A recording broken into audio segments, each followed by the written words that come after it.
السلام علیکم۔ ہلو، السلام علیکم۔ جی جی بہن کہاں سے بات کر رہی ہیں؟ کون بات کر رہی ہیں؟ میں بات کر رہی ہوں جی، لاہور سے سبین بات کر رہی ہوں۔ جی فرمائیے گا۔ جی میرا سوال یہ ہے کہ میرے ہسبینڈ جی گالیاں بہت دیتے ہیں، تو ایز اے لیڈیز کبھی کبھار مجھ سے بھی برداشت نہیں ہوتا، تو میرے لیے کیا حکم ہے؟ اور دوسری بات یہ ہے، نہ وہ کسی کو دیکھیں گے کہ کہیں بیٹھے ہوئے ہیں یا کیا ہے، تو سب کے سامنے شروع ہو جاتے ہیں، ٹھیک تو ہے، پھر مجھ سے بھی برداشت نہیں ہوتا، پھر آگے سے کبھی کبھار ایسا ہوتا ہے کہ انسان کا غصہ کنٹرول نہیں ہوتا، تو پھر میں بھی آگے سے جواب دینا شروع ہو جاتی ہوں، تو اس کے لیے کیا حکم ہے؟ ٹھیک ہے۔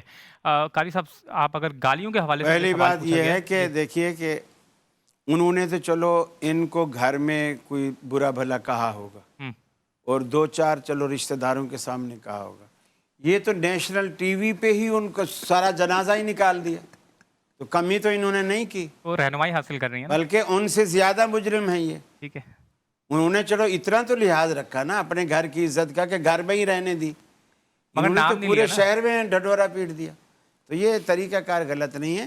گھر کے مسئلے گھر میں رہنے چاہیے ٹھیک ہے، اور ان کو اس طرح ہوا نہیں دینی چاہیے، یہ اخلاقیات کے بھی خلاف ہے، اور بجائے اصلاح کے اور جڑنے کے یہ چیزیں مزید دراڑ پیدا کرتی ہیں۔ ٹھیک ہے۔ دیکھیے پہلے سوال جو خاتون نے کیا، میں یہ سمجھتا ہوں کہ خاتون نے اگرچہ آداب کا تقاضا یہی تھا کہ وہ نیشنل ٹی وی پہ بات نہ کریں، لیکن جی انہوں نے مختصراً اپنے اگر شوہر جی کا نام نہیں لیا جی اور اپنا بھی تعارف نہیں دیا، تو یہ مسئلہ زیر بحث آنا چاہیے۔ بعض مرد ایسے ہیں جو اپنے گھروں میں سر عام سر مجلس اپنی بیویوں کو گالیاں بھی دیتے ہیں، مار پیٹ بھی کرتے ہیں۔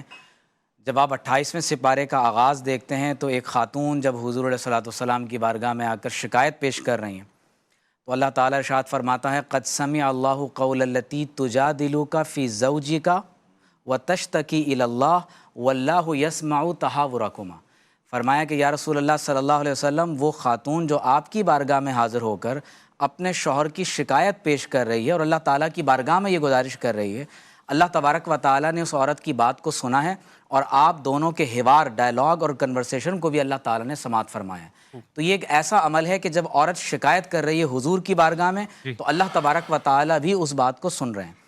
حدیث شریف میں یہ بات ذکر ہے کہ آپ علیہ الصلوۃ والسلام نے فرمایا کہ اپنی بیوی کو گالی مت دو، اس کے چہرے پر تھپڑ مت مارو، اسے اپنے گھر سے باہر مت نکالو، اور حضور اکرم صلی اللہ علیہ وسلم کی سنت یہ ہے کہ اپنی پوری حیات طیبہ میں کبھی آپ علیہ الصلوۃ والسلام نے گالی نہیں دی، کبھی کسی زوجہ محترمہ پر ہاتھ نہیں اٹھایا، اور رسول اللہ صلی اللہ علیہ وآلہ وسلم نے خود ارشاد فرمایا کہ قیامت کے دن جو گالی نہیں دیتا، جس کے اخلاق سب سے اچھے ہیں، فرمایا قیامت کے دن یہ عمل اسے میری مجلس کی صحبت عطا فرمائے۔ سبحان اللہ۔ ایک اچھا تو وہ مختصراً خاتون کا وہ تھا، جو باتیں ہوئی بڑی اچھی ہیں، لیکن یہ ذہن میں رکھیے کہ میاں اور بیوی کا تعلق ان کے اخلاق کی بنیاد پر ہی قائم ہوتا ہے۔ اگر اخلاقیات کا جنازہ اٹھ جائے تو پھر وہ میاں بیوی نہیں ہوتے، وہ کچھ اور ہوتے ہیں۔ اور میاں کا بھی اور بیوی کا بھی امتحان تبھی ہوتا ہے جب کوئی بات ان کو ناگوار گزرے۔ جب ناگوار گزرتی ہے تو پھر اندر جو انسان ہوتا ہے وہی زبان کے ذریعے سے باہر آتا ہے، اس لیے زبان سے جو بھی بات نکلتی ہے نا، اس سے سمجھ جائیں کہ اندر کیا ہے۔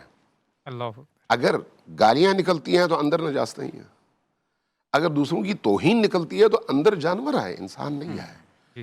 اس لیے ان خصوصیات کا خیال رکھنا چاہیے، اور خصوصاً ماہ مبارک رمضان میں کہ اندر کے انسان کو پاک کرنے کے لیے ہی روزے رکھے جاتے ہیں، صرف بھوکے رہنے کے لیے نہیں۔ بالکل۔